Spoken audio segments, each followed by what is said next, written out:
ating ibinabahagi ang kagalakan at pag-ibig ng Diyos. Ganon din ang kapayapaan. Dahil ito ay nararapat ninyong pagyamanin sa araw-araw ng inyong mga buhay.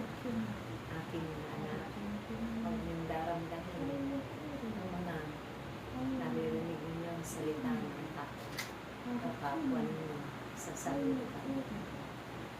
Masigit na pagtuunan ninyo ang inyong pusong kalooban ng salita ng Diyos na makapagbibigay kapayapaan, makapagbibigay himala ng kagalingan sa inyong mga karamdaman, makapagbibigay kalakasan at tibay ng loob ng bawat isa sa inyo.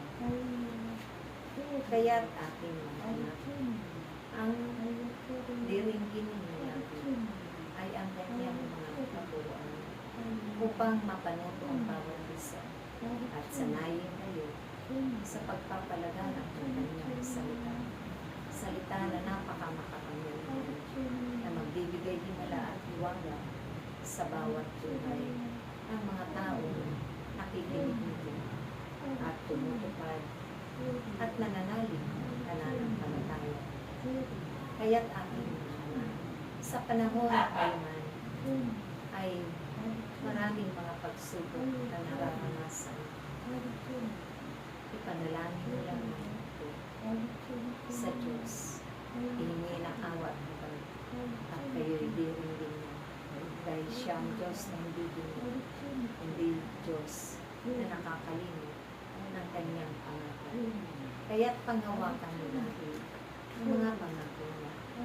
Dahil ito ay isa sa magpapatibay ng inyong paglilingkod, ang inyong mga pananalig, pagtitiwala at pananampalataya sa Kanya. Maraming nagdaanan ng mga pagsubok sa inyong mga buhay at ang lahat ng ito ay inyong napagtagumpay. Kaya ngayon pa kayo, panghihinaan ng loob.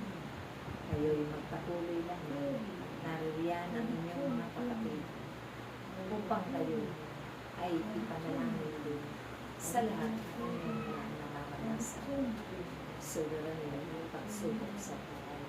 Naririyan ang Diyos nakikinig sa inyong mga hinaing at hindi niya ito lilimitin at pagkakagay. Tunay na tutugunin niya ang lahat-lahat ng inyong mga kahilingan at ipinangkalala.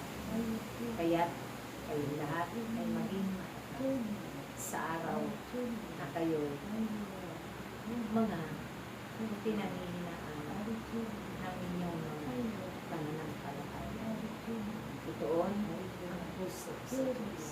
Itoon ang pag-ibig sa kapwa, higit sa Diyos, upang masigit ang makaranayan ng kanyang banal na pananaw sa pamamagitan ng pagpapatuloy ng langit. Siya ay Diyos ng lahat, pinaglilingkuran. Ako ang inyong Panginoong Jesucristo, kasama ninyo araw-araw sa inyong pagkayo, sa inyong mga buhay. Kailanman ay hindi namin kayo iiwan. Kailanman ay hindi namin kayo papabayaan. Manalig at manampalataya ang bawat isa at magtiwala na may Diyos kayo sa inyong buhay. Sa ngalan ng Anak, at ng Espiritu Santo. Pray.